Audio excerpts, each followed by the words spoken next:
understanding of mathematics, science, technology, and the engineering process in their students, and who have encouraged them to pursue technical careers. This year, we have 2 recipients of the Pre-University Educator Award. The first recipient of the Pre-University Educator Award is Mrs. Vanessa Ford. Mrs. Vanessa Ford is a think tank teacher of science, technology, engineering, math, otherwise known as STEM, coordinator at the Maury Elementary School in Washington, D.C. in the USA. Mrs. Ford plans and implements Think Tank, an innovative STEM program for students ages 3 through 10. Think Tank, aligned to the U.S. Next Generation Science Standards, is an inquiry-based class rooted in habits of mind and multiple intelligence theory. She manages an annual think tank and STEM Expo with 28 participating organizations. This year, over 600 children and their families across the district attended. As a 2014 Honeywell space educator, Mrs. Ford attended Space Camp, where she learned about best practices for teaching space engineering and aerospace engineering. Additionally, she was selected by Achieve Inc. as a curator for Next Generation Science Standards. This role and her outstanding classwork led to an opportunity to serve alongside the U.S. Secretary of Education, Arne Duncan, as a panel member on science education at the 2015 National Science Teachers Association Annual Conference. Thanks to Mrs. Ford's work and think tank throughout the community, thousands of children have had greater access to exemplary STEM education. Her work goes beyond teaching to inspiring children to realize their dreams. Mrs. Vanessa Ford, please join us on stage to accept this award. Woo!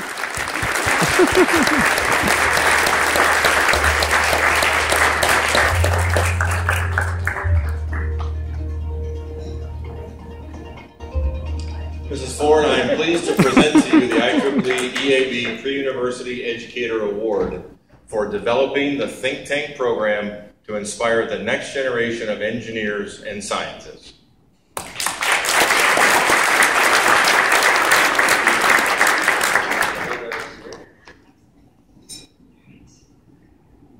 If I didn't have notes, I would go on forever. And I'm going to go off my notes. If, as an engineer, you problem solve in your day, raise your hand. Okay. Raise it really high if you have to collaborate with somebody else. Okay. Raise 2 hands if that's sometimes super hard and you have to persevere through it. Okay. And do you ever use really cool graph paper to sketch ideas? Raise a hand. Yay, I'm doing something right with my kids. Okay. Thank you to IEEE and the Education Activities Board for honoring me and my program tonight, and for giving my husband and I a weekend away without our lovely children. Elementary students naturally explore, ask questions, and create solutions to problems they confront. Scientific phenomena can be tackled in the same way. And as an elementary STEM teacher who embraces the next generation science standards, I feel it's my charge to ensure students are not only exploring those concepts, but doing so in a way that fully integrates science and engineering practices. My class called Think Tank is a space for students to do that. This is my 14th year of teaching elementary, and I've always viewed myself as a facilitator of learning. And to do this, I really aim to bring the real life to the classroom. Real life engineering challenges are the base of most of my work. And it was such an honor tonight because Christine Cunningham developed one of the programs that is the base for my program. And so for us to meet tonight was really exciting for me. And the things that I asked you at the beginning here, I'm really thrilled that you actually do, because that's the base of my program as well. Our little kindergartners use engineering journals with writing courses and cool paper, graph paper. They go through the engineering design process of asking a question, imagining possibilities, planning, collaborating. As we say, we put our ideas together and our ideas get even better. We even have a job within my classroom as collaboration conductor to keep harmony in the group. And as my first grader put it, their job is to turn conflict into new ideas. So I think we're going to be in good hands when that kid is 35. Jamie Cassip of Google Global Education said, "Don't ask kids what they want to be when they grow up. Ask them what problems they want to solve." This changes the conversation from who do I want to work for to what do I need to learn to be able to do to solve it. So my students age from age 3, not 3rd grade, like age 3 to 11. And that means I'm preparing them to work in fields that don't even exist yet and to solve problems we don't even know we have.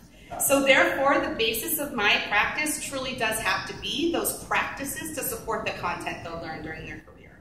And finally, for me, making STEM accessible to all is a true passion of mine. I know that you pretty much gave my speech for me already, which was wonderful. But the STEM Expo that I hold each year is an opportunity for us to open the doors at my small elementary school to students from all over the districts. And we had 28 organizations, all the way from the White House to NIH to IEEE. We had some folks there. And we had 600 people come. We tell all the DC public schools about it. I put flyers at the DC General Shelter to ensure that children there have access. It is a free event, and this year we are aiming to have over 800 visitors and over 100 volunteers. This is also my ask that if you'd like to come to DC, you can be part of it.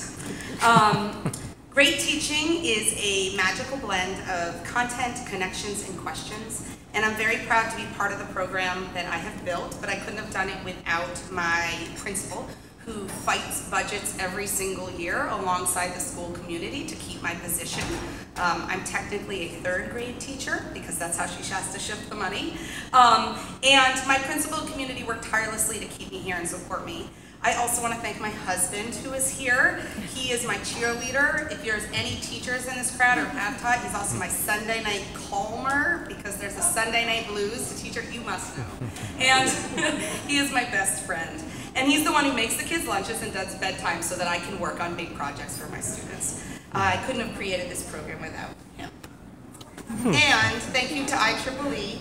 I was nominated by last year's winner, and I hope to find another wonderful elementary educator, definitely elementary educator for you for next year. I'm lucky to have a network that supports my ability to make Think Tank happen each day for my students, and look forward to seeing some of them in this room possibly